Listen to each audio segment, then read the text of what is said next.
Coraline, Little Nemo, Numéro 9 ou encore Monster House, que de films d'animation m'ayant foutu les chocottes étant plus jeune, voire même traumatisé pour certains d'entre eux. Mais rassurez-vous, je vais bien, hein. Ouais, je vais bien. Mais si, j'y vais bien, puisque je te le dis. Mon cœur. Oh.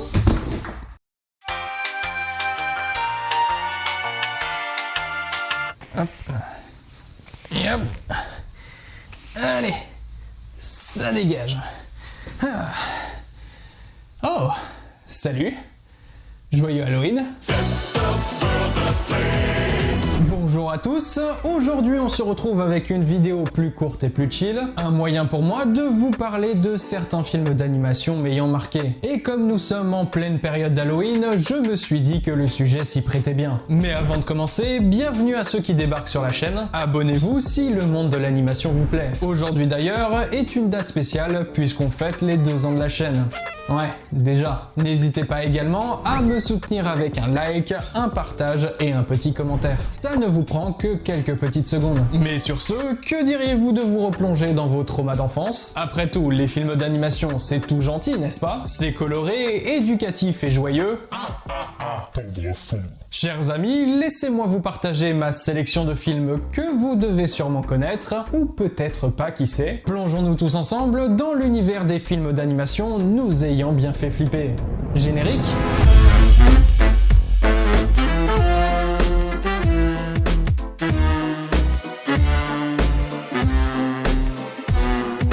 Sachez que j'aime énormément le genre horrifique. Parmi mes séries préférées, il y a celle de Mike Flanagan, notamment The Haunting ou Les Sermons de minuit. Mais ce genre se retrouve également dans l'animation. Vous aurez d'ailleurs remarqué qu'il est souvent couplé avec le procédé d'animation en stop motion. En exemple, Les Noces funèbres, Frankenweenie ou encore L'étrange Noël de Monsieur Jack. Je trouve que le procédé s'y prête bien. Cette ambiance un peu hors de notre réalité, avec des personnages désarticulés qui met d'entrée de jeu le spectateur dans un léger malaise. Bah tiens, c'est parfait puisque ça va me permettre de vous parler du premier film d'animation de la liste. Et il s'agit de Coraline. Coraline Jones avait toujours rêvé de trouver un monde meilleur, mais elle n'aurait jamais imaginé qu'elle le découvrirait dans sa propre maison.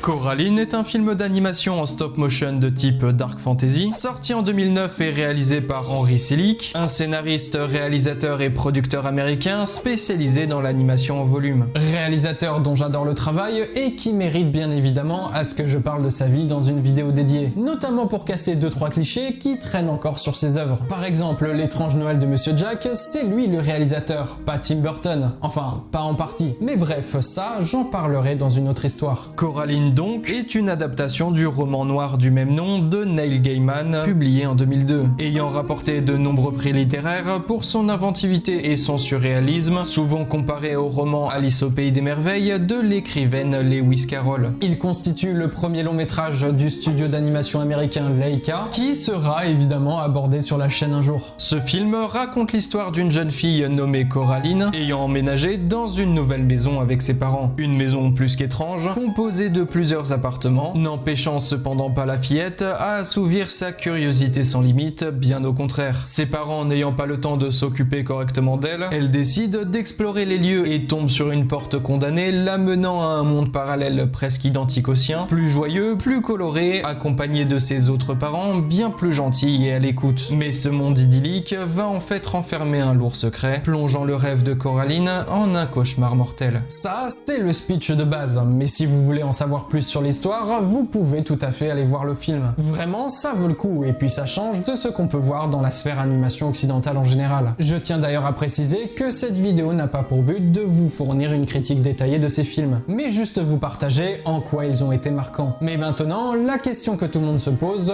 en quoi ce film est impactant? Eh bien, pour de nombreux points que je vais avoir le plaisir de vous énumérer. Déjà, commençons par notre premier élément qui nous saute directement aux yeux. yeux, son esthétisme. Comme dit tout à l'heure, le procédé de stop motion se prête à la perfection au genre horrifique ou dark fantasy. Regardez-moi ces décors, ces personnages, tout est froid, morose, presque lugubre. Le monde réel dans lequel grandit Coraline dans cette nouvelle maison nous prépare d'entrée de jeu à des événements sortant de l'ordinaire, avec une atmosphère et des voisins tous plus étranges les uns que les autres. Je tiens quand même à soulever l'incroyable qualité d'animation du film. Les décors et les personnages sont très bien détaillés, bien que sortant des carcans naturels de notre monde à nous. Bon, vous l'avez vu, on est déjà dans une ambiance assez spéciale. Mais vous ai-je parlé plus en détail de l'autre monde? Là où s'enfonce Coraline est certes plus chaleureux, mais les personnages de ce monde parallèle, semblant être une vision améliorée de celui de Coraline, possèdent un léger détail qui pourrait potentiellement basculer ce film légèrement lugubre à carrément glauque. Vraiment un léger détail de rien du tout. Maman,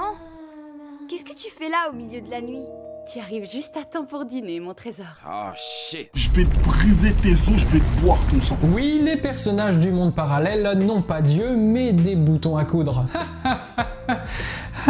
Bon, vous l'aurez compris, Coraline possède une atmosphère sombre et inquiétante qui peut être terrifiante pour les jeunes enfants ou pour un public plus sensible. Et là, vous allez me dire, Mais c'est rien, ça va, c'est juste des boutons à la place des yeux. et vous aurez raison, mais ça n'est pas le seul détail. Tout dans cet autre monde respire le rêve et le surnaturel, pourtant s'accrochant solidement à l'illusion du réel, une sorte de bulle agréable où absolument tout te pousse à rester, mais qui en réalité cache un grand danger. Concept que j'apprécie énormément d'ailleurs. Une sorte de métaphore du fantasme, de l'enfant roi, du matérialisme, de l'envie, de la paresse aussi, voire de la lâcheté. On retrouve d'ailleurs ce thème de monde faussement chaleureux avec le film d'animation Carnival. Mais pour en revenir à Coraline, les parents aux yeux en bouton se montrent plus qu'accueillants avec Coraline, la couvrant de nourriture, d'attention, de compliments et s'intéressant à sa vie. Nous, spectateurs, sentant que ça pue légèrement, nous nous mettons dans la peau de Coraline et nous la supplions intérieurement d'échapper à cet enfer. Mais trop tard, si vous ne voyez en ce film qu'une œuvre sombre et dérangeante, la partie la plus traumatisante n'avait pas encore montré le bout de son nez. Dans l'autre monde, au-delà de la maison, il n'y a que le vide, aucun échappatoire possible. Coraline va faire tout son possible pour retrouver ses parents, ce qui va énerver son autre mère. Elle entre alors dans une rage terrifiante et se transforme en une créature maigre et difforme dont l'aspect a, j'en suis sûr, traumatisé plus d'un d'entre vous. Rendez-vous compte de son mode opératoire. Telle une araignée, elle attire les enfants dans son monde avec des jeux et des cadeaux. Elle les séduit jusqu'à ce que les enfants acceptent de se faire coudre des boutons à la place des yeux. Complètement con ces gosses, mais bref. Elle les dévore avant d'enfermer leurs souvenirs dans une sorte de miroir magique contenant tous les fantômes des enfants dévorés auparavant. Voilà. On va passer une bonne journée. Voilà pourquoi ce film d'animation est marquant. On a une ambiance parfaitement maîtrisée, reprenant les codes assez classiques du film d'horreur. Vous savez, une famille qui déménage dans un lieu peu commun, en général de la ville à la campagne, il arrive des événements plus ou moins étranges jusqu'au climax où tout pète, et paf,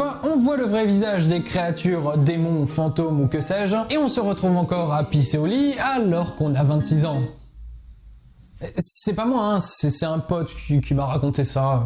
Coraline est à la fois sombre et fascinant. Les effets visuels, notamment dans les scènes oniriques, sont magnifiques et contribuent à l'atmosphère unique du film. L'histoire aborde des thèmes profonds tels que le désir de l'enfant pour l'attention et l'amour de ses parents, ainsi que le danger de s'enfermer dans un rêve au détriment de la réalité. Les personnages sont bien développés, en particulier Coraline, qui est une héroïne forte et déterminée. Les antagonistes, tels que l'autre mère, sont quant à eux glauques, voire carrément terrifiants. Mais au-delà de son aspect visuel marquant et de son histoire riche en émotions, Coraline transmet un message sur l'importance de la réalité et de l'appréciation de ce que l'on a plutôt que de rechercher constamment quelque chose de meilleur. Véritable ovni parmi les films d'animation occidentaux plus classiques, Coraline a osé proposer quelque chose de nouveau. Et je trouve ça très intelligent de la part du film d'inculquer des morales et des messages importants à des enfants, le tout en les marquant à vie avec des images et des scènes flippantes. Sans rire, c'est du génie. Moi en tout cas, ça m'a permis de retenir ce film en mémoire et de vous en parler aujourd'hui. Mais bref,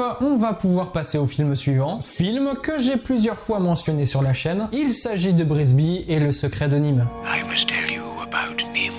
Look there.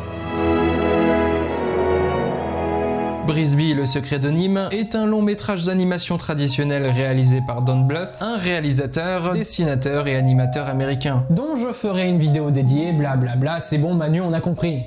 Sorti en 1982, il est tiré du roman de l'écrivain Robert C. O'Brien, Madame Brisby, le secret de Nîmes, paru en 1971. Le film se déroule dans un champ où vit une souris veuve nommée Brisby. Elle est la mère de 4 souriceaux et vit paisiblement dans un terrier de ferme. Cependant, lorsque l'un de ses enfants tombe gravement malade, Brisby découvre au même moment que leur maison risque la destruction par le laboureur du champ. Elle est confrontée à un dilemme, elle doit trouver un moyen de déplacer sa famille en toute sécurité avant la moisson. Dans l'histoire, Brisby est issu, comme de nombreux autres rats de laboratoire, de Nîmes, la National Institute of Mental Health. Tous ont subi des expériences scientifiques inhumaines, leur ayant doté d'intelligence et de capacités hors du commun, comme le langage, l'utilisation d'outils ou de vêtements, et tout autre sentiment qu'on pourrait qualifier d'humain. Alors du coup, en quoi ce film m'a marqué? Et Dieu sait que j'en ai fait des cauchemars étant plus petit. Comme de nombreux enfants des années 90-2000, vous avez sûrement connu les cassettes VHS, et après les DVD, et dans toute cette collection se mélangeant les Disney des années 40 à 2000, vous aviez aussi sûrement d'autres œuvres d'animation, plus étranges, moins faciles d'accès, comme la filmographie de Don Bluth. Je dis moins facile d'accès car ces créations ne sont malheureusement pas érigées au même rang que Disney, malgré son immense contribution au studio, mais ça j'en parlerai un jour. Non, très peu de monde, non initiés à la culture plus profonde de l'animation, connaissent les œuvres de Don Bluth. Mais ceux qui ont vu ce film savent de quoi je parle. Sa filmographie est très spéciale et ne peut laisser indifférent. En particulier le film dont je vous parle aujourd'hui, Brisby et le secret de Nîmes. Premier long métrage de Don Bluth en tant que réalisateur, sorti en 82, il souffre forcément de l'esthétique 2D de son époque. Il souffre? Non, je dirais plutôt qu'il en profite. Car certes, le stop motion permet des merveilles en termes de cinéma horrifique, mais que dire du traitement infini de l'animation 2D? Brisby en est le parfait exemple. Des décors vastes, travaillés et extrêmement détaillés, des personnages aux expressions marquées, et une ambiance globale tantôt douce et chaleureuse, tantôt mordante, dérangeante, voire angoissante. Ah non, ici c'est pas Disney, hein. C'est pas un film pause-goûter comme un Hercule ou un Cusco. Là, tu regardes un film dur, parlant des innombrables dangers que connaissent les personnages du film, sensibilisant drastiquement à la cause animale. Personnellement, ce film était à part dans ma bibliothèque. Quand je le ressortais pour le revoir, je savais que j'allais me faire du mal. Et c'est dire, je crois que c'est l'un des films d'animation m'ayant procuré le plus de cauchemars dans mon enfance. Et pourtant, j'en étais fasciné et je recommençais à le voir comme si je voulais le combattre, comme si je voulais enfin comprendre ce qu'il cherchait à me dire. En plus du thème, de l'histoire et de l'environnement du film, certains personnages très spécifiques sont à l'origine de mes traumas d'enfance. Et je vais les lister du moins impactant au plus traumatisant. En numéro 4, on a le gardien rat, Brutus, totalement dénué de paroles, d'empathie et d'humanité. Juste un rat colossal, sombre, aux yeux gris sans pupille, doté d'une lance dont le fer fait la taille de notre héroïne Brisby. Un personnage mystérieux et dangereux dont son introduction m'a particulièrement marqué. Une parfaite entrée dans le champ, brusque et violente, après les moments paisibles traversés précédemment par Madame Brisby.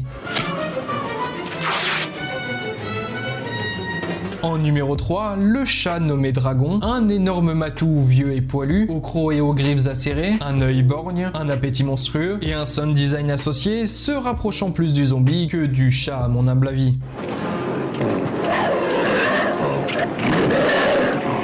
Bon, évidemment, il ne m'a pas créé de trauma par rapport au chat. Sinon, je n'aurais pas eu autant dans ma vie. Hein, ma kiki?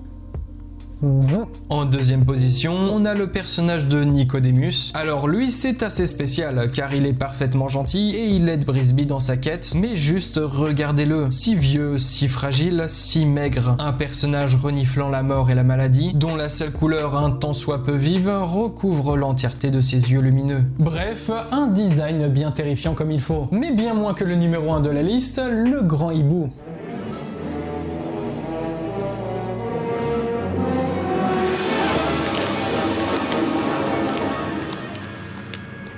Tout fait peur dans ce personnage. Son entrée en scène, écrabouillant sans effort l'énorme araignée ayant déjà au préalable trauma les spectateurs arachnophobes, sa taille gigantesque par rapport à Madame Brisby, son cou pouvant tourner à 360 degrés, ses yeux jaunes brillants comme ceux de Nicodemus, sa voix, ses pustules, sa démarche titubante, l'étoile d'araignée recouvrant ses vieilles plumes, et enfin la capacité à ôter la vie avec une facilité déconcertante. My son's life is in great danger.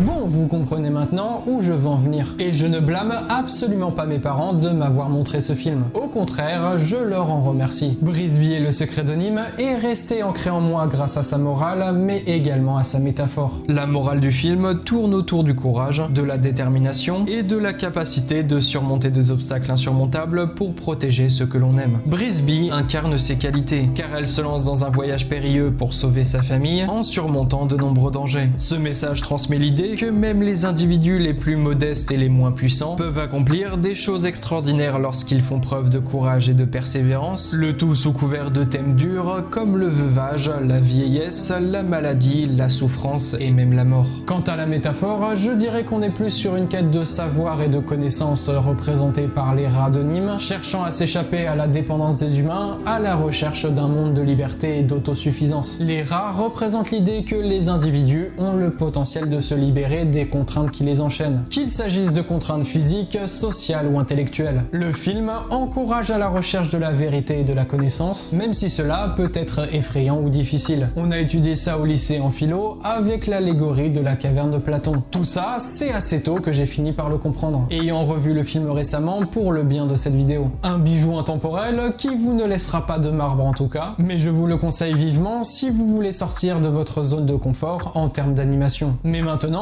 passons au troisième et au dernier film de cette vidéo, ou plutôt un chapitre spécifique d'un film en particulier que j'ai abordé dans ma précédente vidéo sur l'histoire de Disney. Il s'agit de Fantasia.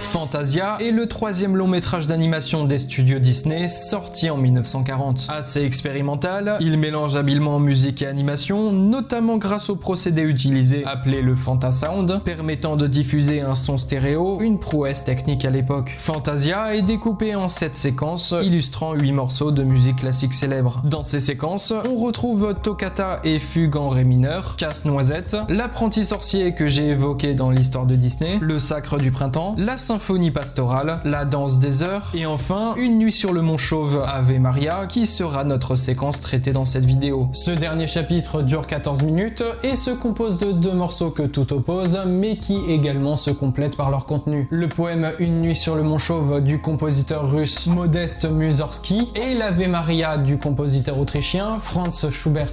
Nous, on va se concentrer avant tout sur la première partie. Comment je charcute le film, c'est illégal de faire ça. Esthétiquement et musicalement, les deux compositions opposent habilement le monde du profane et celui du sacré. Une nuit sur le mont Chauve met en place un univers se déroulant au Moyen-Âge. Près d'un village, le sommet d'une montagne se transforme en un démon nommé Chernabog et accueille les revenants pour un sabbat. Le mont Chauve est selon la tradition un lieu où se réunissent Satan et ses disciples. Durant la nuit de Walpurgis, une fête païenne marquant la fin de l'hiver, les créatures du mal se retrouvent afin de vénérer leur maître. Elles se réunissent et dansent toute la nuit dans un spectacle macabre, le tout jusqu'à l'aube, repoussé par la lumière du jour et le son des cloches, symbole de la puissance de Dieu, chassant le mal de la terre et rassemblant les fidèles à marcher dans une grande procession au flambeau, pénétrant dans une forêt aux allures de cathédrale. Scène constituant le deuxième acte de cette dernière séquence de Fantasia. Ouais, c'est un sacré bordel, je vous l'accorde. Qui aurait pensé sans voir le film que Fantasia, un Disney, allait traiter autant en profondeur le sujet de la religion, du sacré, du bien et du mal dans son point de vue le plus manichéen. Mais bref, si ce film m'a marqué quand j'étais très jeune, c'est pas tant dans son thème, mais plutôt dans son traitement esthétique. Et uniquement ça pour le coup. Une nuit sur le mont Chauve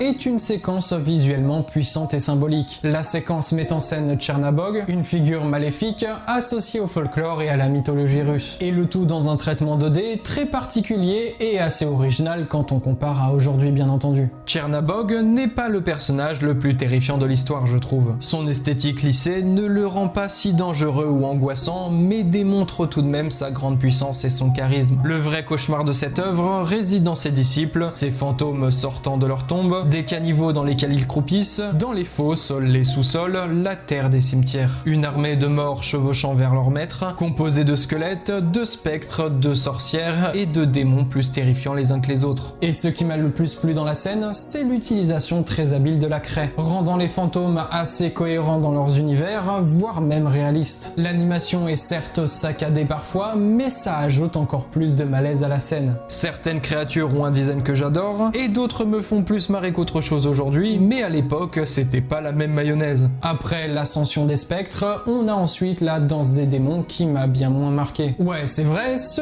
tout petit passage a vraiment été impactant, et n'a plus jamais vraiment été reproposé par Disney dans les années qui ont suivi. Quoique, en même temps, le film étant sorti pendant la Seconde Guerre mondiale, il n'a pas réellement rencontré son public qui ne cherchait pas réellement ce type d'œuvre. Tchernabog représente l'incarnation du mal et le Mont Chauve lui sert de lieu de rassemblement pour ses créatures démoniaques. La montagne sombre, les flammes et les créatures qui dansent et tournoient autour de Tchernabog symbolisent l'obscurité, le chaos et la tentation. Tentation et péché repoussés par la lumière de l'aube et le son des cloches marquant la victoire de la pureté sur le mal. Tu m'étonnes que ça m'avait marqué. J'avais pas trop les notions de la religion à l'époque, et voir toute cette mise en scène m'avait quelque peu déstabilisé. Moi qui avais l'habitude de regarder des dessins animés sans trop de prise de risque. Mais bon, ça a été un premier pas vers une sorte de culture générale religieuse, mais surtout musicale. Et pour ça, bien joué Disney d'avoir tenté cette expérimentation. Ils savaient oser à l'époque.